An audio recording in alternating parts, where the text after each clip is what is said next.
Ok, então vamos começar essa mesa redonda. Primeiramente, eu gostaria de agradecer a Natália por aceitar o convite de ser a debatedora dessa mesa. Agradecer a presença dos meus colegas de projeto, Taylor, a Monique e o Marcos. Também gostaria de agradecer a Manuela, eu estou vendo que está aqui na audiência, pelo trabalho, junto com a Virgínia, de assistente de pesquisa desse projeto. E agradecer a todo mundo que está na audiência e quem for chegando. Então vamos lá.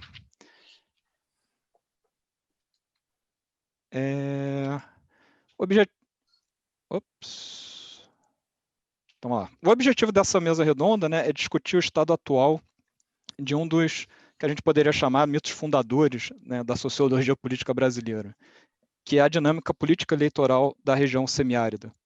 Né? Uma dinâmica que não só deu origem a expressões como indústria da seca, mas que é popularmente associada a termos como currais eleitorais e coronelismo, devido a uma trajetória histórica marcada pela exploração clientelística de recursos destinados à mitigação dos efeitos da seca por elites políticas locais. Né? Então, essa discussão vai se basear em resultados do projeto Breaking the Curse, The Politics of Drought in the Brazilian Northeast, que foi financiado pelo Conselho de Pesquisa da Noruega, e que, além dos membros da mesa, conta com a participação do Dani Dalgo, do MIT, e de dois colegas meus aqui do NIBR, Henrik Wigg e Mariana Milstein. Esse projeto foi iniciado em 2017, teve como objetivo avaliar os impactos políticos e eleitorais de programas de mitigação dos efeitos da seca na região do semiárido.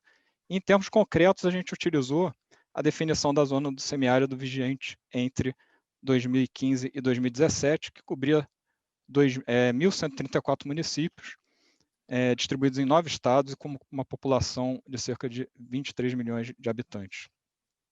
Então, o projeto revisitou o semiárido, buscando entender justamente o histórico de clientelismo político que caracteriza a região e como esse histórico tem interagido com as intensas transformações no perfil de programas e políticas públicas de proteção social no nível nacional e específicos para a região do semiárido, né, e para a mitigação dos efeitos da seca. Então, se no passado instituições como o Denox, o Codevasf e a Sudene eram atores centrais no combate à seca com suas grandes obras de infraestrutura, atualmente temos uma dezena de programas sociais específicos para a região. Então, aqui só uma ideia para vocês, alguns logos desses programas. E o que é que nós fizemos nesses 4 anos já de projeto? Né? Nós fizemos uma ampla coleta de dados administrativos dos programas relacionados à zona do semiárido e combinamos esses dados com dados do IBGE e do TSE, 5 viagens de trabalho de campo a Pernambuco, Piauí, Paraíba, Bahia e Brasília, realizando cerca de 100 entrevistas com autoridades locais, burocratas, líderes sindicais, técnicos rurais e pequenos agricultores em 30 municípios da região. Fizemos 2 surveys na região, um domiciliar, com 3.600 entrevistas, e outro com elites locais, vereadores e secretários municipais, 360, em 90 municípios do semiárido distribuídos em 7 estados da região. E, por último, nós temos trabalhado, principalmente o nosso colega Dani Dalgo, com o georreferenciamento de locais de votação em zonas rurais, e que está em andamento, mas que assim que estiver pronto, vai ser disponibilizado para a comunidade científica. Então, a mesa vai focar em alguns dos resultados desses esforços, e a gente vai apresentar eles de forma resumida. Então, a gente começa com o Marcos, seguido do Taylor, terceiro a Monique, eu finalizo. Cada apresentação vai ter de 10 a 15 minutos. E depois a Natália, a partir de agora, vai ser a moderadora e conduz o debate. E a gente reservou a última meia hora para perguntas da audiência. Então, sem mais delongas, eu passo a palavra para o Marcos. Obrigado.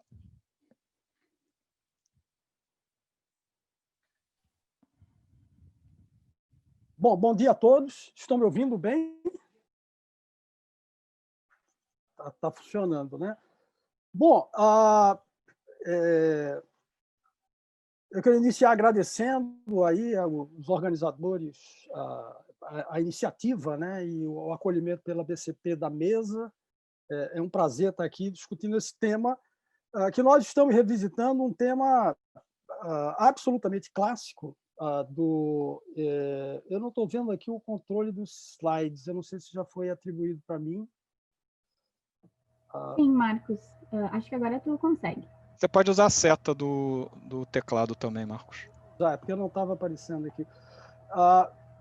Nós estamos revisitando esse tema do polígono das secas e da política da água no Nordeste, etc., que é um dos temas mais clássicos da nossa literatura de sociologia política e mais do que isso, né? Então, mas nunca houve um esforço mais quantitativo de reunir evidências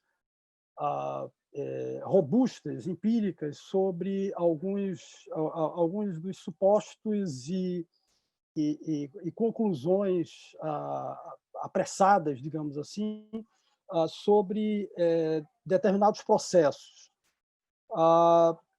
O tema básico ao qual está vinculado é esse tema da indústria da seca e dos coronéis, né? Que é um tema, nesses primeiros slides aí a gente vê talvez o arquétipo do coronel pernambucano, que é o coronel Chico Heráclio, muito, muito famoso aí com seu vaqueiro ao lado, enfim, atualmente a discussão da política da água sempre remete à ideia do coronelismo como essa charge aí da volta dos coronéis da água, etc., deixa claro, né? Agora, esse tema ele foi tratado de forma um pouco mais sistemática, né? Ou talvez de forma sistemática, mas não empiricamente muito robusta, há muito tempo. Então, nós temos a primeira menção a um possível resource curse, a ideia de que aqueles que estão, os municípios e atores políticos dentro do polígono das secas têm vantagens em relação a quem está fora, foi um pouco prenunciado pelo Albert Hirschman no seu texto clássico, né, Journeys to Progress. Ele dedica 100 páginas ao caso do Nordeste, quer dizer, é muito sólido do ponto de vista de descrição daqueles processos, e ele fala da delimitação do polígono das secas na Constituição de 34 e o conjunto de privilégios fiscais e de acesso a recursos, etc., dentro da área, como a formação de um Calamity Club, né? O clube da calamidade. E ele já prenunciava, no certo sentido, que isso criaria desincentivos de outra ordem, né? E estamos preocupados com os desincentivos sobre a governança municipal. Quer dizer, a abundância de recursos seria uma maldição mais do que uma vantagem. Desculpa, a minha tela, eu acho que é algo no meu computador. Bom, a referência específica aí da indústria da seca, o termo vem do Antônio Calado, né? Eu não estou mexendo e curiosamente, está havendo algo. Não sei se alguém está. Agora você está mexendo para passar ou não?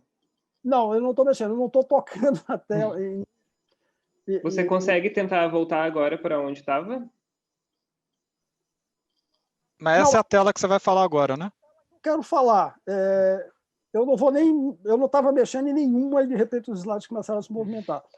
Bom, mas voltando ao ponto, esse texto do Antônio Calado é que deu origem ao termo industriais da seca, né? E ele identifica um padrão específico pelo qual as vantagens de estar no polígono, especificamente na esfera de influência do DENOX, teve um papel absolutamente crucial político. Então, aí que se reuniu. Então, a ideia da indústria da seca. O Albert Hirschman cita que, nas frentes de trabalho do DENOX, na década de 50, existiam 400 mil pessoas. Ou seja, para o Brasil da década de 50, estamos falando de 0,5% da população brasileira. 400 mil pessoas é o comparável ao auxílio emergencial do Bolsonaro. Então, estar, né, ter acesso e controle político ao DENOX é algo absolutamente crucial, e isso foi colocado de forma muito robusta por Antônio Calado. Mas há dois tipos de coronéis aí que podemos identificar. Um é o coronel que utiliza, ele atrai recursos públicos para alavancar seu domínio local, e o coronel que quer manter estruturas, né? Claramente estamos falando do primeiro tipo aqui na indústria da seca. O segundo é esse que não quer que sequer estradas sejam construídas nos seus domínios, porque isso minaria seu controle. Bom, há evidências muito claras vindas dessa pesquisa e papers anteriores que foram produzidos, e também por colegas que estão pesquisando e acabam de pesquisar esse tema, como a Alicia Cooperman, de mudanças importantes, não é?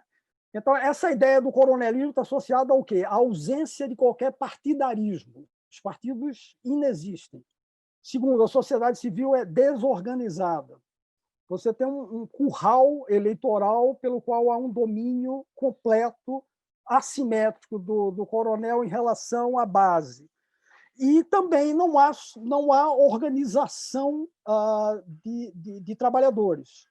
Então, todas as evidências que estão surgindo, elas revertem a received wisdom, né? O conhecimento acumulado, né? A gente vai ver aí a questão do partidarismo e um partisan credit claim nas cisternas que o Yuri vai apresentar, é um paper recente do Taylor, do Hidalgo e do Uri. A Alicia Cooperman acaba de concluir a tese que mostra que o curral está associado à accountability e não o contrário, e também as evidências que a Monique vai apresentar sugerem vai nessa direção. Então, a rigor, a grande parte do que se pensava ou acreditava ser verdade não está se sustentando, né? O ponto focal aí da apresentação é o polígono. Quer dizer, existe um resource curse, ele é mensurável, esse é que é o ponto, né? Quem está dentro tem vantagens, tem desvantagens. Se eles têm vantagens, os atores estiverem dentro, é porque há barreiras à entrada no mercado político ou há alavancagem de algum recurso. E como é que isso comporta ao longo do tempo? Porque, assim, na literatura estabelecida de sociologia política, essa vantagem ela é um pouco alimentada pelas migrações. Quer dizer, pensando em termos de exit, voice and loyalty, se há uma migração absolutamente massiva na década de 50, 60 e 70, todos aqueles que podiam contestar a ordem local estão submetidos a uma seleção adversa, né? Um adverse selection, pelo qual aqueles que poderiam contestar migram. E há estudo, então a expectativa como sabemos, já há evidências quantitativas muito claras de que as migrações nesses municípios do semiárido praticamente desapareceram na década de 90, o que a gente poderia esperar é que, somado aos programas públicos, à expansão dos programas sociais também na década de 90, e o fato que as pessoas não estão mais migrando, você tivesse mais pressões da sociedade local, e isso deflagraria um processo de mudança no nível local. Então, essa era um pouco a perspectiva. Mas o que é que a gente vai ver que a pesquisa não conseguiu responder plenamente isso por causa do time frame dela, que são as últimas 5 eleições. Então, começa em 2000, 2004. Então, mas, de qualquer maneira, os resultados são robustos. Marcos, 10 minutos. O primeiro esforço de delimitação disso foi de mensuração, né, dessas vantagens e desvantagens do ponto de vista da governança é através de um estudo de matching entre municípios que estão na fronteira, são 104 municípios, e são 52 municípios de cada lado, não é, que têm características comuns, mas que diferem pelo fato de estar dentro ou fora da fronteira. Então, essa descontinuidade ela permite inferências robustas sobre uma coisa e outra. Então, a primeira coisa que chama a atenção é que, de fato, há uma diferença. Quer dizer, o polígono importa, há um resource curse, que está claro, há uma diferença entre estar dentro e estar fora em termos do padrão de competição política, quer o cargo de prefeito, quer o cargo de vereador. Por caso de prefeito, o número de observações é menor, mas para vereadores é bem maior, e os efeitos são claros, né? A gente vê que o coeficiente é negativo estatisticamente significante e tem significado substantivo. Então, há uma redução da competição política. Mas em que direção? Pode ser no sentido de um duopólio ou pode ser de um pluralismo maior.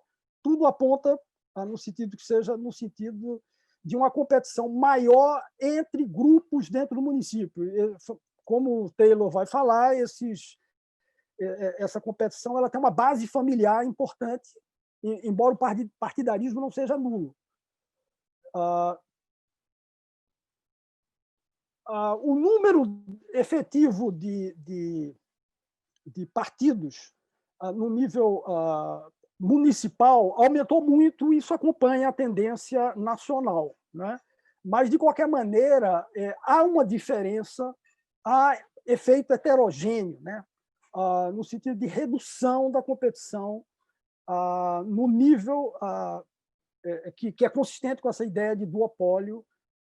E, ao mesmo tempo, quando a gente observa o impacto do vote share, no caso dos vereadores, onde a amostra é quase 3 mil, tem 3 mil observações, é muito mais robusta. Então, o efeito é muito claro, há uma redução de 10% no vote share dos vereadores que estão dentro da zona. Então, há efeito na competição e os incumbentes estão perdendo. O número é pequeno e há um padrão aí meio complexo, né, de que as coisas sobem e depois descem, no que se refere ao... Estamos vendo aí no painel à esquerda, ao vote share de candidatos a prefeito, em que sobe no primeiro momento e depois declina, e que a interpretação é um pouco mais complexa, e a gente não tem muito tempo de explorar isso aqui, mas na discussão isso pode ser melhor elaborado. Então, as conclusões principais é que, sim, há um legado histórico, porque já em 2000, 2004, já se observa a diferença. Então, em algum momento no passado, aquele efeito, né, ele é resiliente e ele permanece. E algumas tendências que valem tanto para fora como para dentro da zona, ela pode ser observada, quer dizer, as tendências em comum. Os incumbentes dentro da zona não apresentam uma vantagem clara, uma vantagem eleitoral. Pelo contrário, a evidência é robusta no caso de vereadores, e há esse efeito aí contrastante para prefeitos e vereadores, que é algo que há várias coisas a ser ditas, mas eu não tenho tempo aqui nesse primeiro momento. Então, o padrão que resulta disso tudo que estamos examinando, ele é consistente com a prevalência do sistema político local oligopolizado, mas, ao mesmo tempo, mais competitivo. Então, a formação de um duopólio. Então, em termos da questão, a conclusão mais ampla e global é que, em termos do legado histórico, há evidências robustas de que há um legado, há um resource curse, e que as coisas estão se mudando, e quando se agrega aos outros papers da pesquisa e outros papers outras evidências de outros investigadores, é que muito da received wisdom ela não se sustenta mais. 15 minutos impecavelmente. Muito obrigada. Agora, Taylor. Tá bom, obrigado. Então, Lara, você pode vamos ver se eu disponibilizar consigo. Tá isso. bom. Então, como que funciona? Eu uso o teclado para passar para a próxima slide? Pode usar o teclado ou o mouse, o que preferir. Eu vejo. Então, ok. Então, agradeço a oportunidade de estar aqui com você, sendo impossível viajar para o Brasil. Então, saudações desde Boston. Eu vou falar sobre a lógica de computação eleitoral nos municípios do Nordeste. Eu acho que uma parte importante do Received Wisdom, desculpe, estamos passando demais. Ok. Eu acho que a parte importante do Received Wisdom sobre essa região de que, e mais, de forma mais geral, sobre o papel dos partidos no Brasil inteiro, e que os partidos não têm muita importância na competição eleitoral, especialmente para as eleições municipais, né? Então, a debilidade dos partidos e a falta de identificação com os partidos é uma ideia central, por exemplo, no trabalho de Mainwaring 99. E junto com isso, tem uma ideia de que o que tem mais importância na competição eleitoral ao nível local é as famílias importantes, históricas, as dinastias políticas, especialmente no Nordeste, né? Então, esse coronel sobre o qual Marcos falou, que domina a política na sua época, ele vai ter um filho e passar o controle do município para seu filho. E várias vezes vai ter não apenas um coronel, mas duas famílias que trocam controle da prefeitura entre si, ano por ano, né? Então, numa pesquisa anterior que eu fiz com o Marcos e o Daniel Hidalgo, encontramos evidências disso, qualitativas e quantitativas. Era no estado de Pernambuco. E aqui vocês vão ver um panfleto do município de Sertânia falando sobre o legado histórico da família de Guga Lentz, que era candidato para prefeito nessas eleições de 2016, né? E é uma dinastia não partidária, não é como nos Estados Unidos, como a família Kennedy ou Bush ou Clinton, que são dinastias, mas sempre dentro do mesmo partido, né? A família Lentz, traz esses vários anos, eles trocam de partido. Então, o que manteve constante nesse período é a família, é o sobrenome e não partido. E temos evidências também sobre de grupos focais que fizemos no estado de Pernambuco, onde as pessoas falam das famílias e a influência da família na decisão de voto, usando a palavra partido. Né? Então, ele está falando não de partidos, como a PSB, o que seja, mas está falando sobre famílias, né? E sua lealdade a certa família. Então, fizemos uma análise quantitativa da relação entre a porcentagem de voto para um candidato em 2002 e 2016, candidatos do mesmo partido, e comparar isso com a relação entre votação para candidatos que compartilham um sobrenome, e fizemos pesquisa para verificar que, compartilhando o sobrenome, eles de verdade são da mesma família. E a análise é ao nível da sessão eleitoral. E encontramos uma correlação mais forte entre votação para candidatos da mesma família do que candidatos do mesmo partido.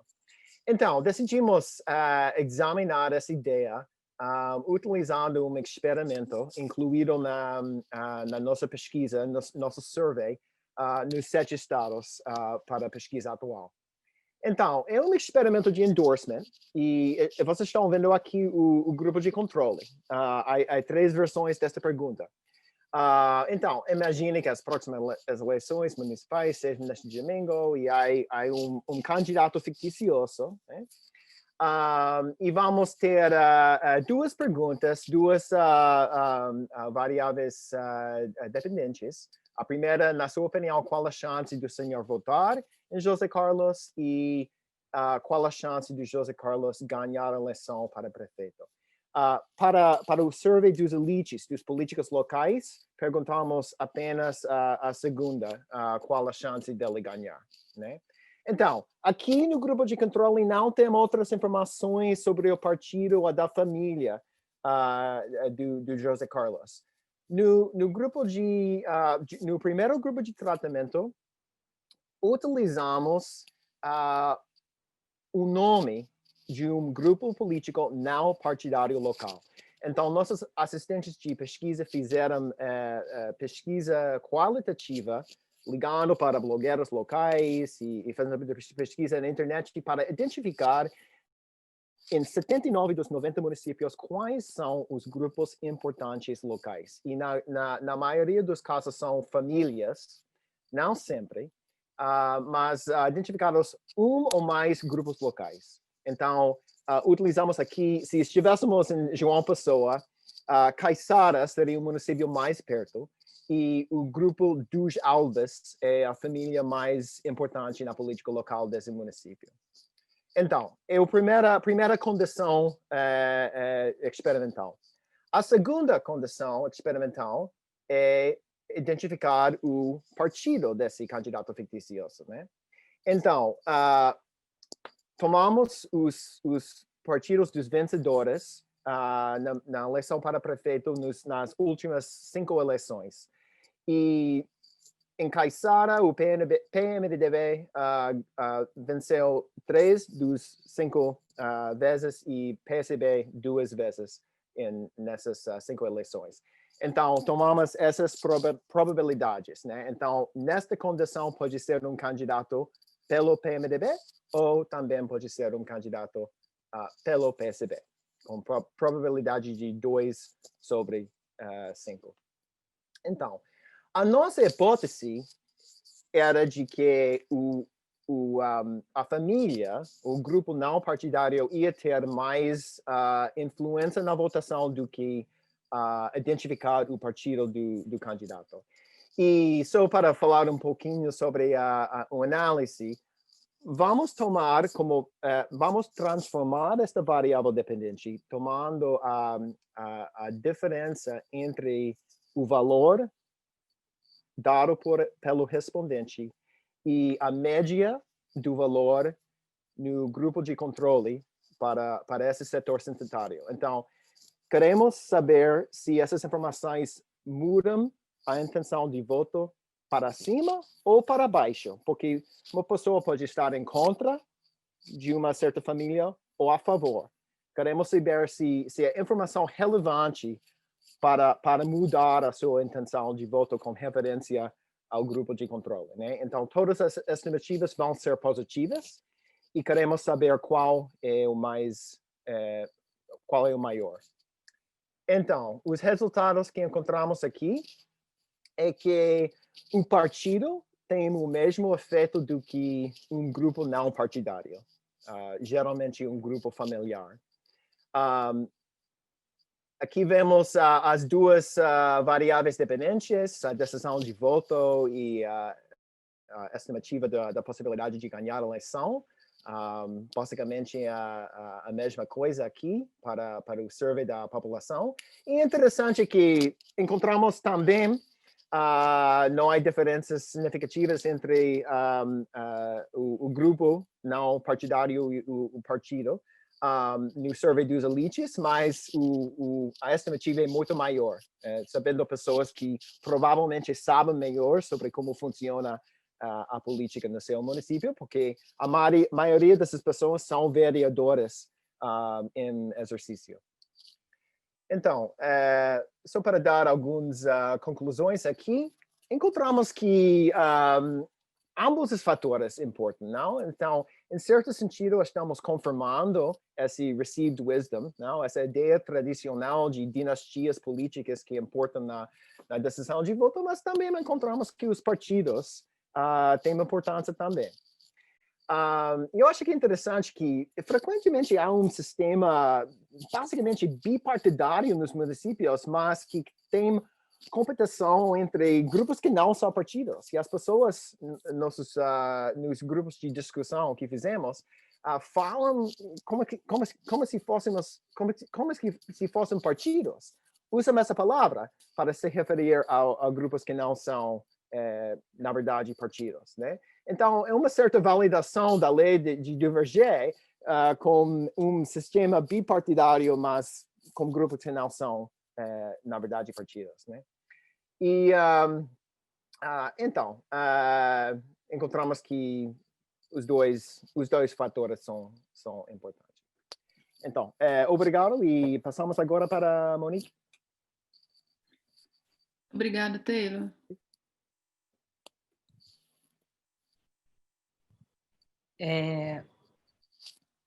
Já posso? Acho que já, né? Deixa eu ver aqui. Acho que já consegui passar, foi o que passei? Já. Bom, gente, bom dia a todos e a todas. Queria agradecer aqui à BCP pela oportunidade, ao Yuri, né, pela coordenação do trabalho que a gente tem feito aí nos últimos anos. Eu vou falar para vocês um pouco sobre um trabalho que a gente tem desenvolvido sobre as DAPs, que é a Declaração de Aptidão ao PRONAF, né, como uma nova fonte de poder político local. Deixa eu ver se eu consigo passar aqui. Não. Passou. Bom, como o Yuri falou no início, né, um dos nossos objetivos iniciais era verificar como as políticas públicas poderiam alavancar carreiras, né, no nível local. Então, a gente iniciou o nosso trabalho fazendo um mapeamento das políticas públicas do governo federal na região do semiárido do Nordeste, e a gente fez um trabalho de campo, que o Yuri também mencionou no início, né, em loco, de visitar os municípios. E daí a gente verificou em campo a importância da DAP, né, para o trabalhador rural. A gente não tinha essa noção ainda da importância da DAP no contexto, na dinâmica da política local. E daí a gente foi uma surpresa e a gente começou a explorar mais ainda essa política. O que é a DAP, né? A DAP é a Declaração de Aptidão ao PRONAF. Então, uma das nossas primeiras impressões nos municípios foi a verificar essa importância, como eu mencionei, na vida do trabalhador rural. Aqui a gente pegou algumas expressões que a gente ouviu muito comuns, né? A DAP como a carteira de identidade do pequeno agricultor, a DAP é que nem ouro aqui no sertão, então, assim, eles valorizam muito. E aí a gente começou a verificar mais profundamente os motivos, né, a mapear melhor a política, né? Então, a DAP, ela foi criada em 1996, né? O objetivo era garantir acesso ao trabalhador rural a linhas de crédito subsidiadas, né? Crédito subsidiado. E atualmente ela também serve ela é utilizada, né, pelo governo federal como um documento mesmo, quase como uma identidade do trabalhador rural para poder ele ter acesso a diversos serviços, a diversos linhas de créditos e programas do governo federal. Como que se dá esse processo de emissão da DAP, né? Ela é um documento autodeclaratório, né? A responsabilidade é do próprio indivíduo, que vai fornecer as informações, e a gente tem a figura dos emissores, né? Que eles têm um alto grau de discricionariedade, e a gente verificou, tanto em loco quanto nas entrevistas junto à burocracia do governo federal, que a gente tem um reduzido controle externo, né? O emissor ele pode decidir se checa ou não a informação. E a gente verificou que boa parte das investigações, quando ocorrem por parte do governo federal, ela é feita devido a denúncias que são realizadas, né, para o governo federal ou ao Tribunal de Contas da União, por exemplo. Né? Mas você não tem um processo investigativo, ele é muito solto.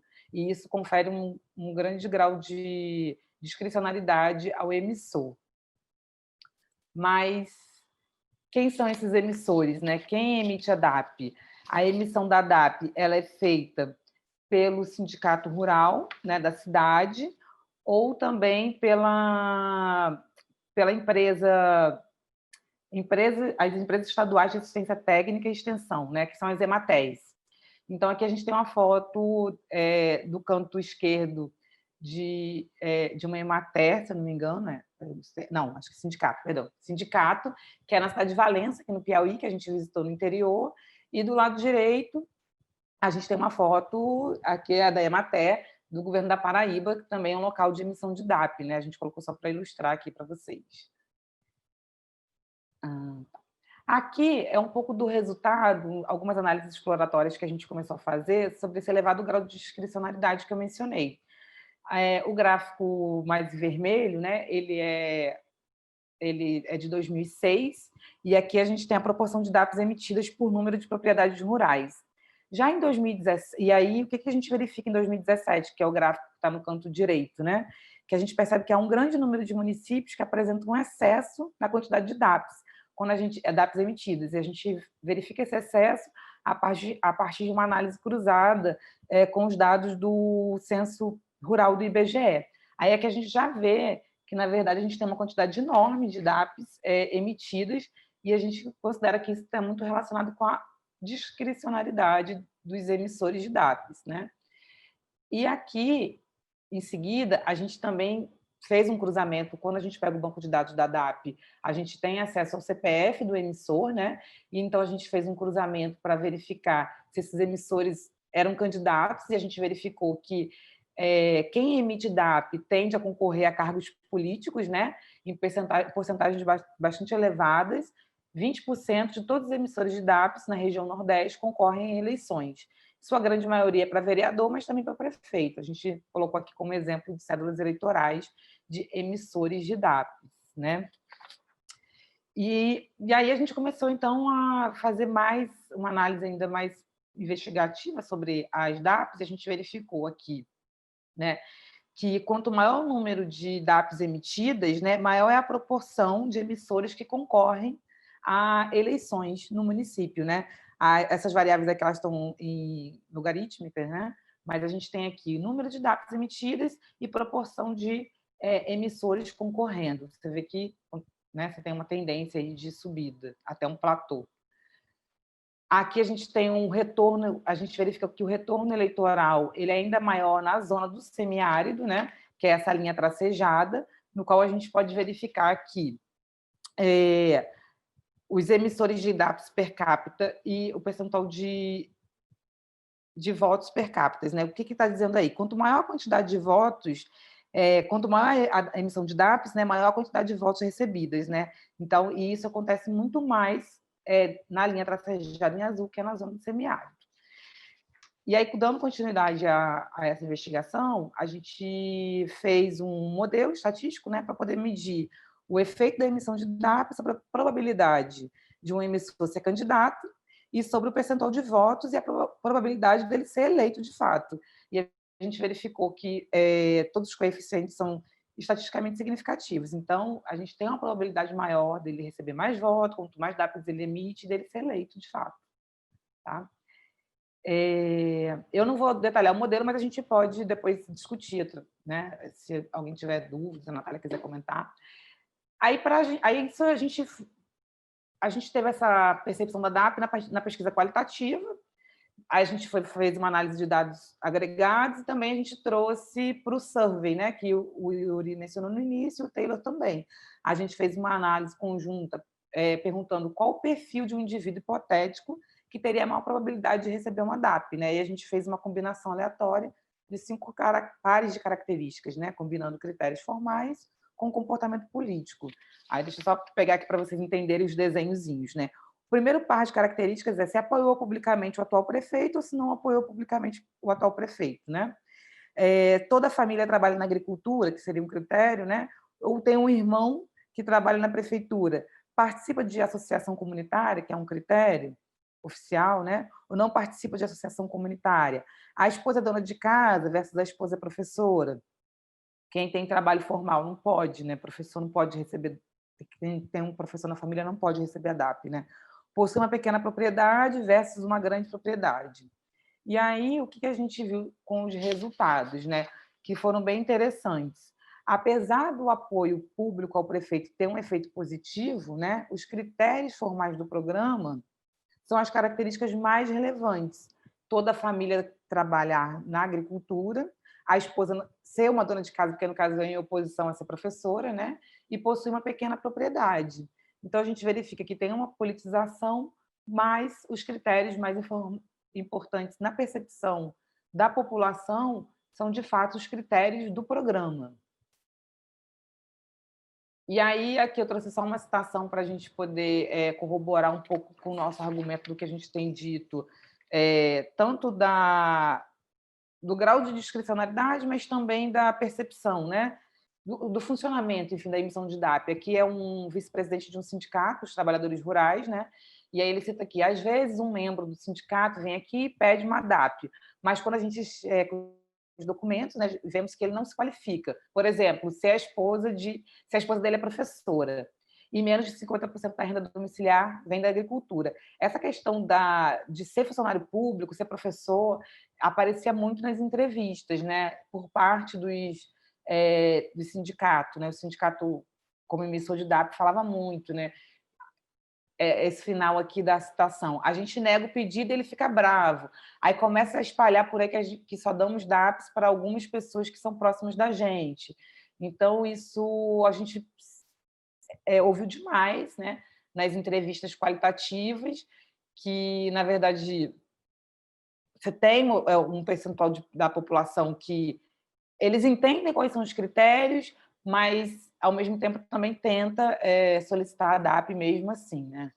E você tem um alto grau de discricionariedade aí do agente emissor. Monique, 10 minutos. Já vou concluir. E o que a gente concluiu inicialmente, né, desse trabalho que a gente está desenvolvendo em relação às DAPs, né? Que elas parecem, de fato, representar uma nova fonte de poder político, né? Permitindo que os emissores possam, de fato, estabelecer carreiras políticas locais independentes, eles são candidatos, né, e têm uma probabilidade alta de se elegerem, mas, apesar dessa alta discricionariedade desses emissores e um certo grau de politização, a gente também percebe que o processo de emissão parece seguir critérios, né, de elegibilidade na visão da população. E só para, eu acho, completar aqui, a gente não trouxe aqui formalmente, a gente tem um estudo bem forte, assim, um trabalho que o Tribunal de Contas da União tem procurado desenvolver para pegar os problemas que existem na DAP. Eu acho que essa percepção que a gente tem aqui é um pouco do resultado também, a gente viu isso nos documentos do Tribunal de Contas. A maior parte das DAPs emitidas, de fato, elas seguem esses critérios de elegibilidade, mas a gente tem um frouxo controle do governo federal, né? E aqui, só para finalizar mesmo agora, de fato, a gente trouxe uma foto de uma das nossas viagens aqui pelo interior do Piauí. Para quem não sabe, eu trabalho na Universidade Federal do Piauí, aqui em Teresina, e essa foto é do município de Geminiano, um município próximo à cidade maior, que é Picos, e a gente visitou aquela casa lá no fundo da foto. É uma casa, é um terreno enorme, né? Uma propriedade enorme, mas que, devido à questão do clima ser muito seco, a família é totalmente dependente de programas sociais, e a cisterna, se vocês observarem à frente da casa, é a única fonte de água da família que a prefeitura fornece através de carro-pipa. Era isso, gente, que eu queria falar para vocês, e eu acho que nas discussões a gente pode detalhar melhor esse trabalho que a gente está desenvolvendo. Obrigada. Passo a palavra para o Yuri, né? Isso. Yuri, a bola está com você. Ok, obrigado. Deixa eu ver aqui se está funcionando. Deixa eu...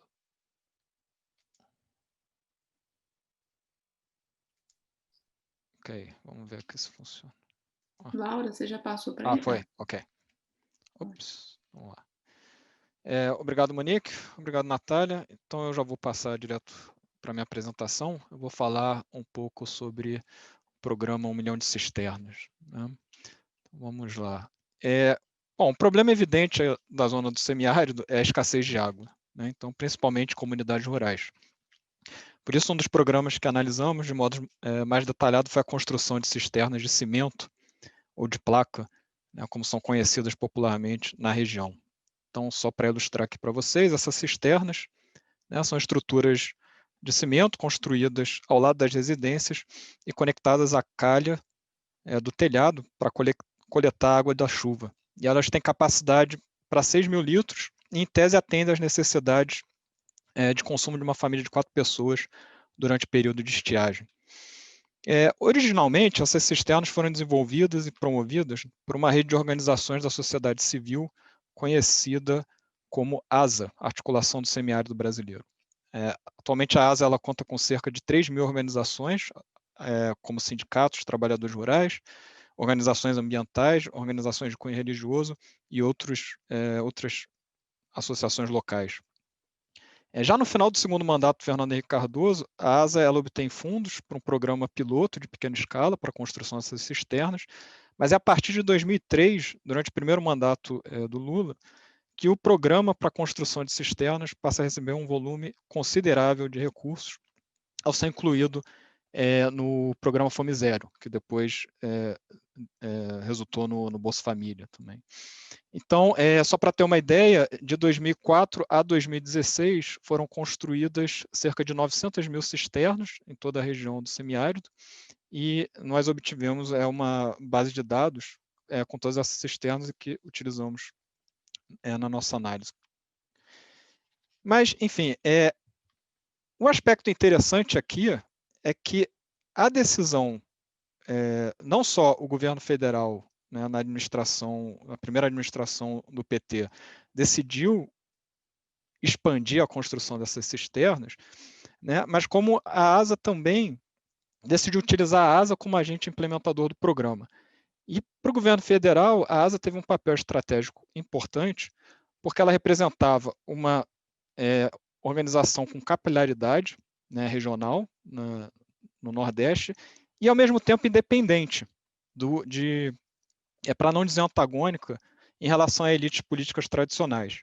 Né? Porque todo o processo de construção dessas cisternas ele é participativo, onde as organizações da ASA entram em contato com as associações de moradores dessas comunidades rurais para decidir quem vai receber essas cisternas.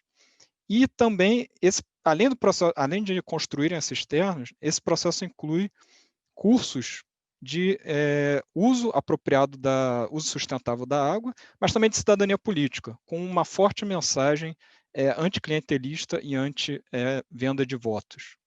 Então, nosso interesse é justamente medir a efetividade, em termos eleitorais, dessa estratégia do governo federal, do PT, das administrações do PT, e utilizar a ASA para implementar esse programa das cisternas, de modo a, digamos assim, bypass, né, de evitar o controle de políticos locais.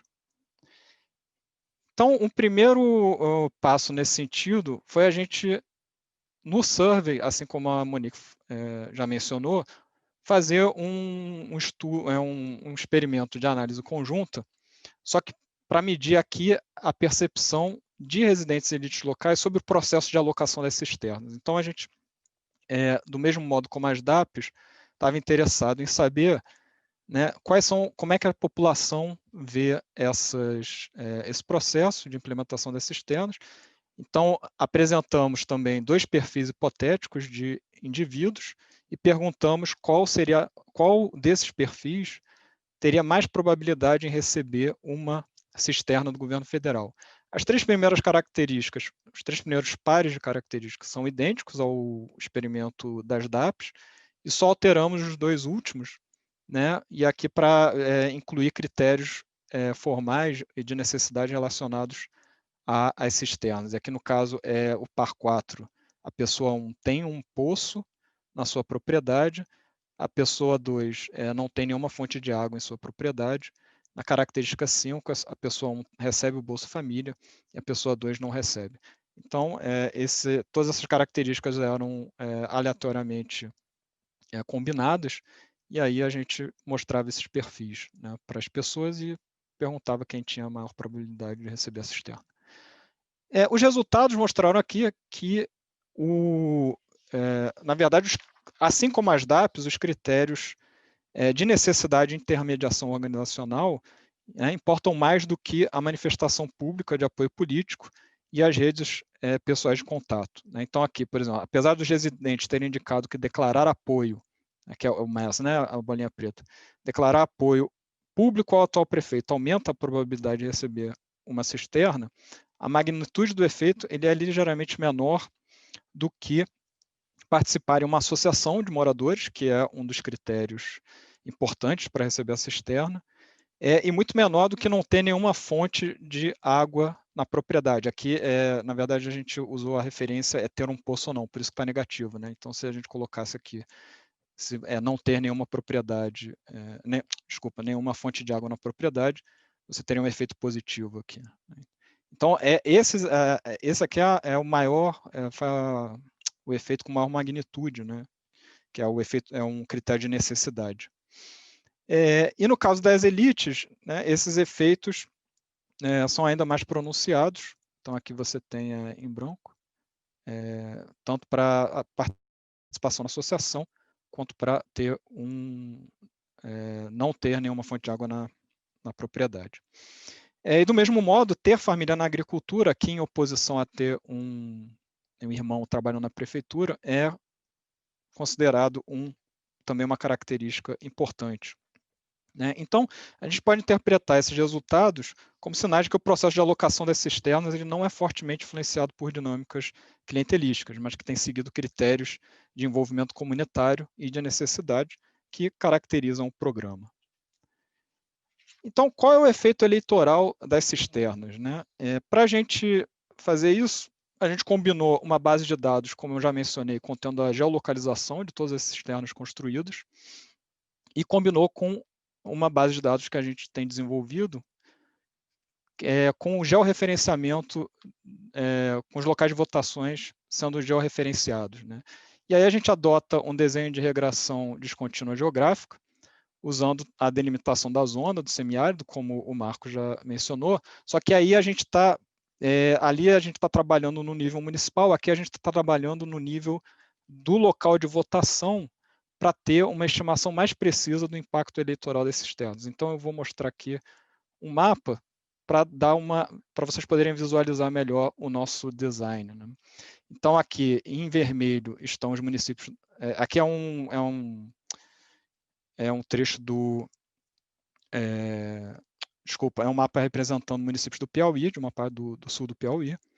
Aqui em vermelho são municípios que estão na zona do semiárido, em azul são os municípios que estão fora, os pontos coloridos são os locais de votação e os pontos menores em preto são as cisternas. Então vocês podem ver aqui que claramente os pontos pretos, as cisternas, estão localizadas dentro da zona do semiárido, né, com pouquíssimos pontos fora da zona.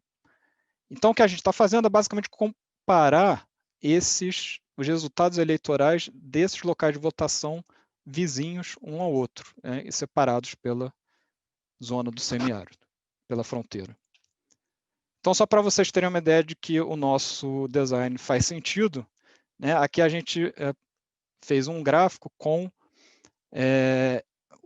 o número de cisternas por domicílio, né, num raio de distância com a distância em relação à zona, né, a fronteira da zona. Então, aqui você claramente vê que tem uma quebra, né, entre os municípios que estão dentro da zona e os que estão fora, sendo que os municípios dentro da zona têm mais cisternas por domicílio do que os municípios fora da zona. Né? E aí aqui, essa tabela só mostra o impacto de você estar na zona em termos do número de cisternas por domicílio. Então aqui você tem todos os locais de votação, todos o município inteiro, e aqui é só para a zona rural. E aqui você vê que a magnitude do efeito é o dobro, né, do que o município como um todo. E aqui, sim, estou finalizando.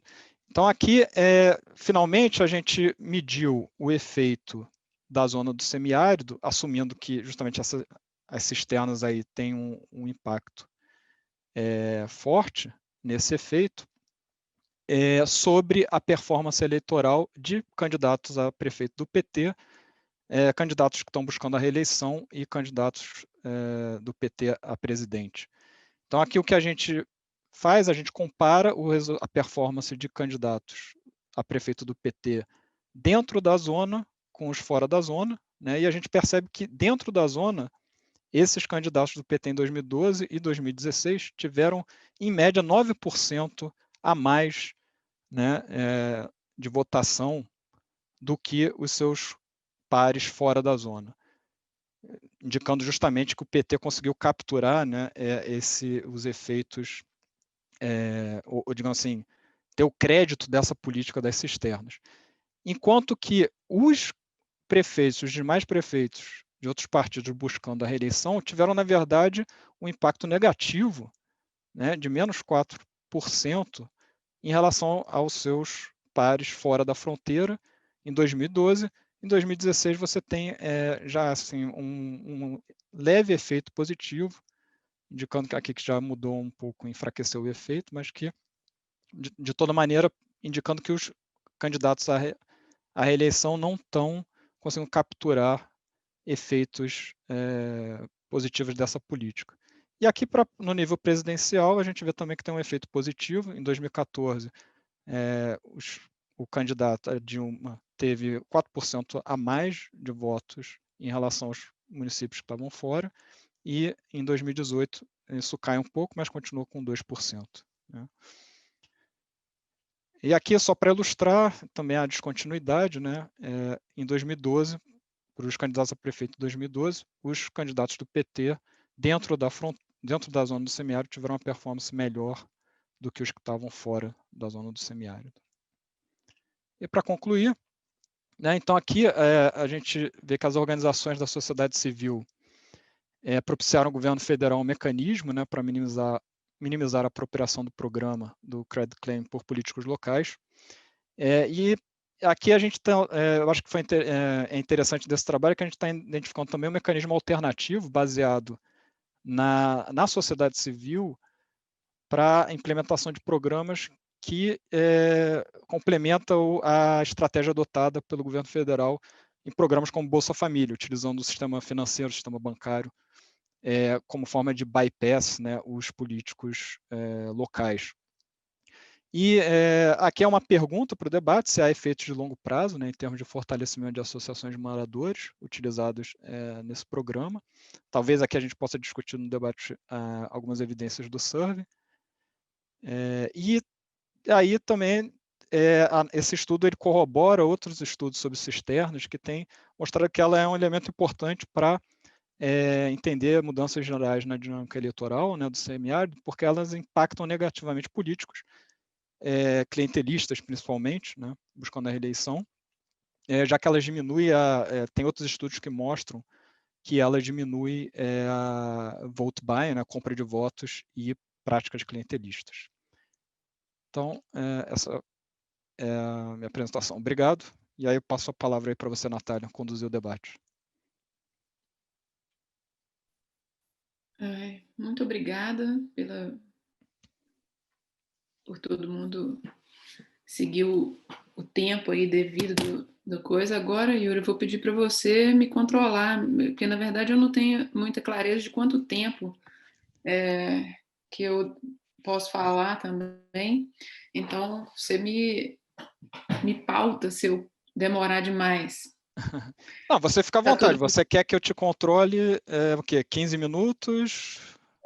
Eu pus aqui 15 minutos para eu não me perder demais, pelo menos para apitar e eu saber que hora que tem que parar, mas na dúvida, você me ajuda aí, tá?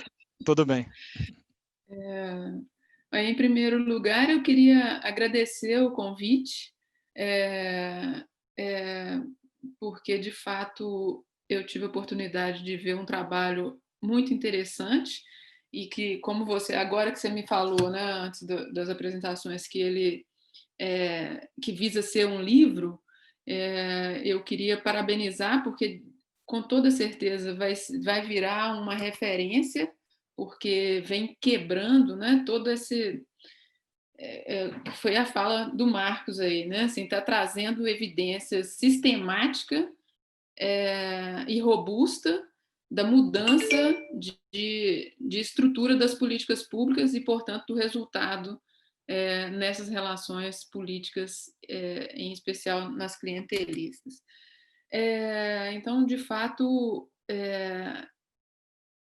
bom, mas aí agora que você me falou que é um livro, eu consigo entender os meus problemas com o projeto, né, que você me enviou, porque o projeto, quando eu vejo o conjunto dos artigos, eu não tinha muita clareza de qual que era o fenômeno. Claro que estava lá escrito assim, né, se está quebrando ou não esse círculo vicioso, mas o projeto não traz com muita clareza como é que vocês vão abarcar isso. E você vai vendo, à medida que eu fui lendo os artigos, eu fui vendo as várias dimensões tratadas, mas isso é a posteriori, eu não sei de antemão quais são as estratégias.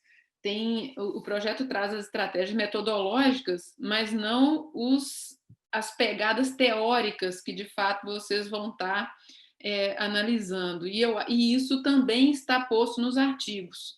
Essa é uma sugestão que eu trago para vocês em relação aos artigos, para deixar bem claro qual que é o fenômeno, ou seja, naquele artigo, qual que é a variável dependente, porque o leitor vai entendendo à medida que vai construindo o texto, entende? Mas não necessariamente no início eu estou sabendo exatamente do que vai ser posto.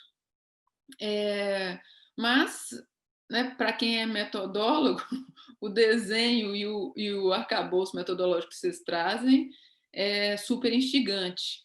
Mas eu tenho perguntas específicas, por exemplo, para o Marcos, que apresentou de alguma forma, junto com o Yuri, essa parte do conjunto maior do projeto, porque a minha leitura do conjunto, a direção de qual causalidade que vocês estão buscando não está posta de antemão, certo? Exatamente porque eu estou dizendo assim, tem vários fenômenos sendo observados e agora nas apresentações fica muito claro, porque vocês estão cercando fenômenos de vários lados, mas às vezes o que é dependente vira explicativa.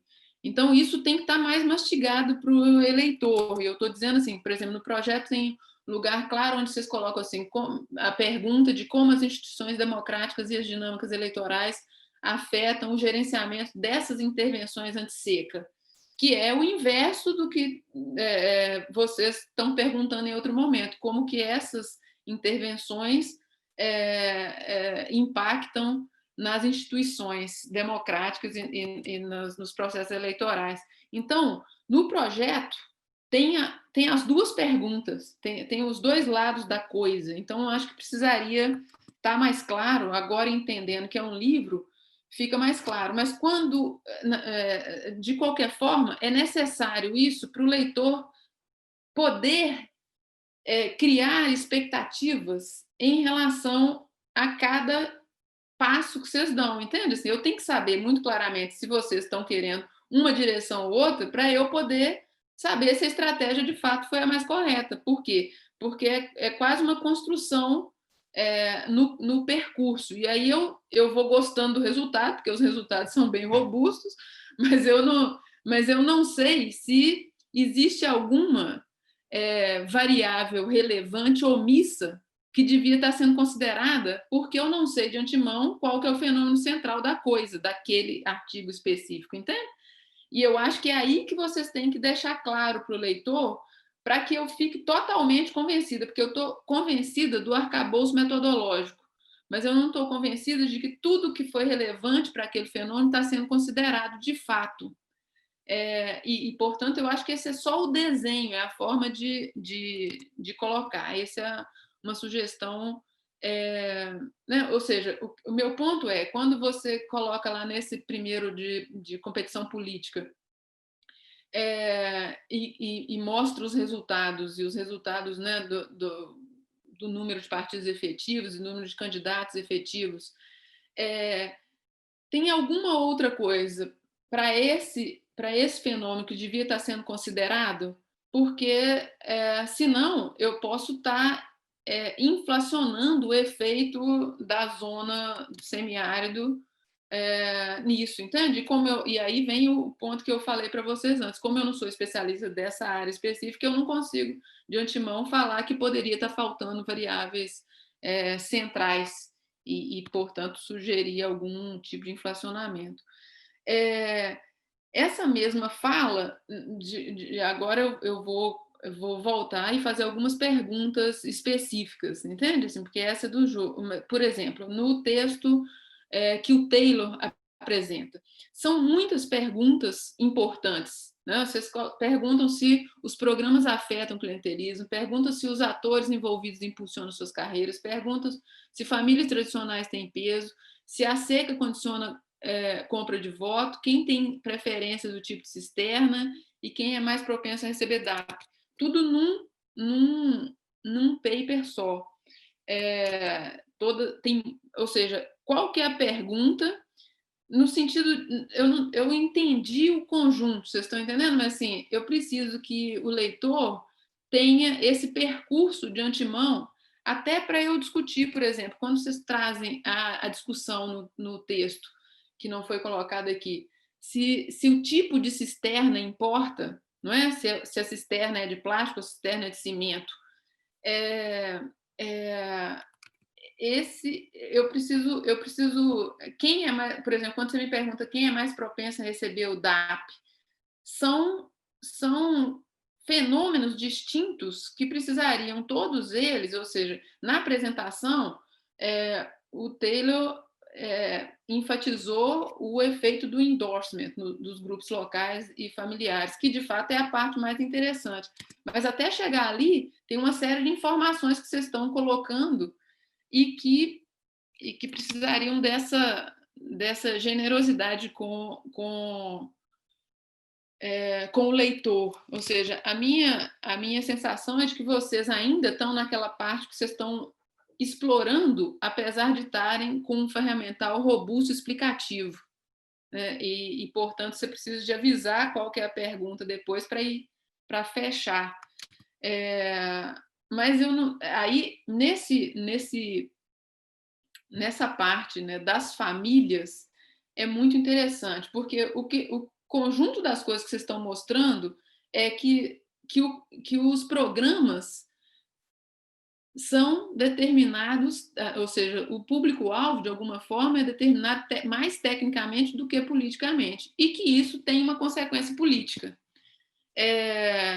E mais, né, assim, quando vocês trazem para discussão, que eu queria que vocês aprofundassem mais, de que famílias e partidos, ou melhor, partido entrou no jogo e família também funciona, isso é interessantíssimo. Por exemplo, na minha tese, eu falo que é difícil a interpretar o coeficiente de número de partidos efetivos, na medida em que, quando você olha, por exemplo, o caso do Maranhão, cada Sarney está em um partido diferente. Então, o indicador, ele tem uma competição nele, ele mostra um número alto de partidos efetivos, mas, efetivamente, os Sarney estão em todos os partidos.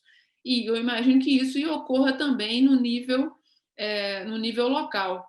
Então, quando vocês trazem esses experimentos, colocando família e mostrando que família está funcionando como um partido, ajuda a resolver esse tipo de problema, que é o problema das medidas formais na hora que as regras informais implodem as nossas medidas, né, e nos deixam com problemas de validade interna, né, basicamente. Então, ou seja, eu queria que vocês desenvolvessem, né, que o Taylor me falasse um pouco mais dessa dinâmica de como que vocês estão trabalhando com famílias e com partidos. O texto que a Monique apresenta é uma pena só ter 15 minutos, porque ele mereceria, né? O que eu mais gostei, para falar a verdade, porque o aporte metodológico que vocês trazem para resolver o problema de endogeneidade deixa qualquer um coçando de vontade de ver o resultado final, se posso dizer assim. E por quê? Porque é muito desafiador.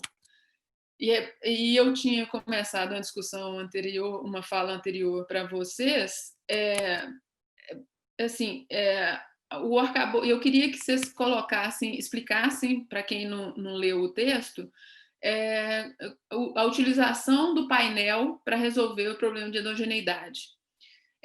Como que vocês fizeram isso? Porque eu acho que para o público vai dar mais, vai explicar o que tem de forte, né? Um dos pontos muito fortes aí.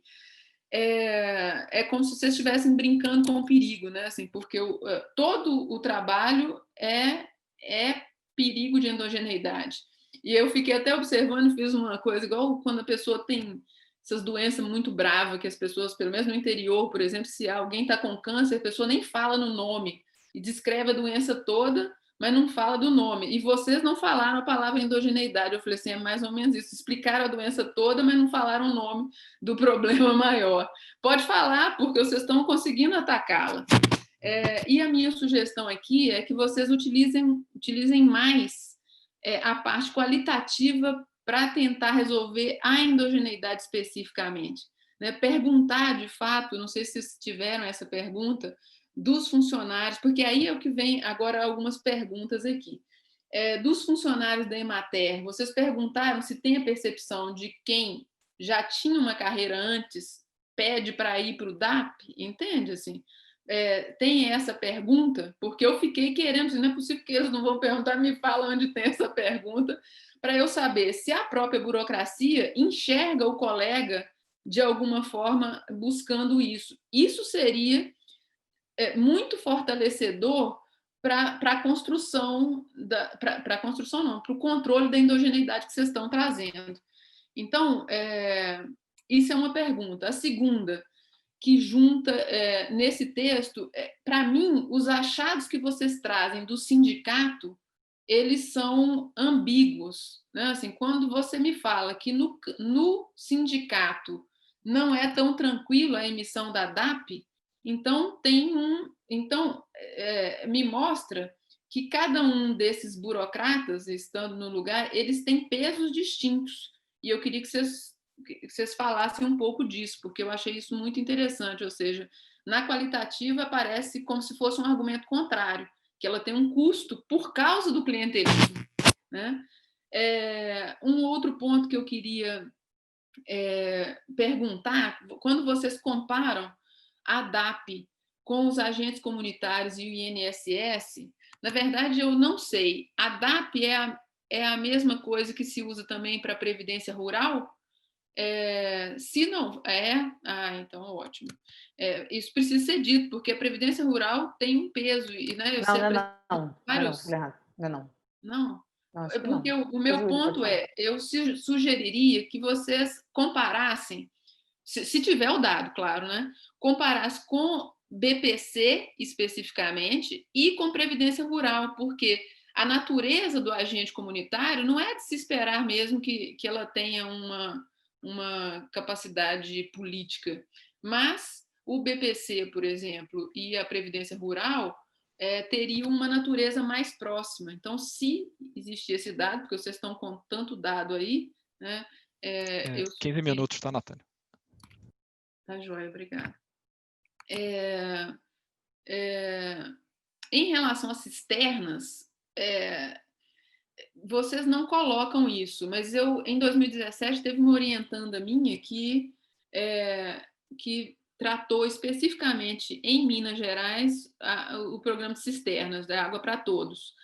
E ela tinha os dados técnicos, porque a construção da cisterna, a comunidade, a participação da comunidade, mas ela tem critérios técnicos, critérios de disponibilidade de água subterrânea natural, de potencialidade de contaminação de aquífero. Então, tem critérios técnicos e socioeconômicos para a escolha de onde que vai se dar. Por quê? Porque cisterna é um trem caro demais. Você não pode fazer onde está o seu curral, porque pode simplesmente não ser possível cavar o buraco e não achar água. Então, tem critérios, pode ter critérios políticos, desde que esteja dentro de um critério técnico. A dissertação mostra claramente isso, entende? Primeiro tem que ter o critério técnico, porque ela é cara. Se for muito fundo, você não vai ter você não vai ter certeza da quantidade de água que pode sair, ou seja, o resultado tem dois tipos de critério, tem dois tipos de cisterna, a que coleta a água e em alguns lugares a que cava o buraco, entende? Então a de que coleta a água, ela pode não ter esses critérios técnicos, porque aí é só onde vai construir, onde falta água. Mas se for a de cavar buraco, cavar o poço, ela precisa do critério técnico mais forte. E esse trabalho visou olhar isso, entende? Assim, se tinha diferença nessas especificamente, falando, se tinha critério político junto com esse que era tão absurdamente técnico. Só para... E eu, aí por fim, ou seja, eu coloquei várias coisas, eu queria que cada um desenvolvesse mais as potencialidades, principalmente a parte do survey, que vocês não trouxeram, mas para mim está claro, assim, esse achado de vocês, por isso que eu estou falando, assim, vai nascer um livro. Então eu tenho outra sugestão para o livro. A linguagem toda é muito técnica. Só quem entende de todos esses modelos consegue ler o resultado claramente. Eu sugiro que, já que é livro, né, porque quando é artigo você tem ali 6.000 palavras, 8.000 palavras, você não pode gastar muito. Mas como é livro, que vocês expliquem de verdade, assim, olha, quando esse coeficiente está assim, significa assim. Por quê? Porque aí vai pegar todo mundo da ciência política consegue entender de verdade. E eu acho que o que vocês estão trazendo é muito forte para que só uma comunidade metodóloga leia, entende? Então, eu sugeriria essa preocupação na hora de ler os resultados. E acho que é isso que eu queria falar. Ou seja, eu queria, na verdade, deixar mais tempo para que cada um desenvolvesse as partes que não foram possíveis, principalmente a parte do survey, que não foi explorada de forma nenhuma. Mas é isso. Agora é com vocês. Acho que pode ir pela ordem, né, Yuri? Da apresentação. Vamos fazer... então, a gente tem 10 minutos, a gente pode... Porque a gente reservou a última meia hora para discutir com o público. E, não sei, cada um quer falar 2 minutos, tentar trazer coisa. A gente pode ir pela ordem. Marcos, quer começar?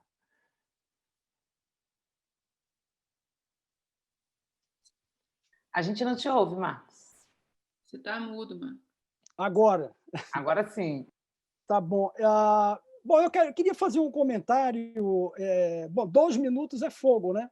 Mas, assim, enquanto a gente está discutindo o papel da família, o senador que foi pego com dinheiro na cueca está dando lugar ao suplente, que é o filho.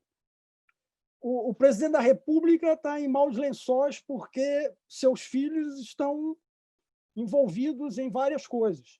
E a grande novidade de ontem para hoje é que o neto do ex-governador de São Paulo, Bruno Covas, passou o russomano.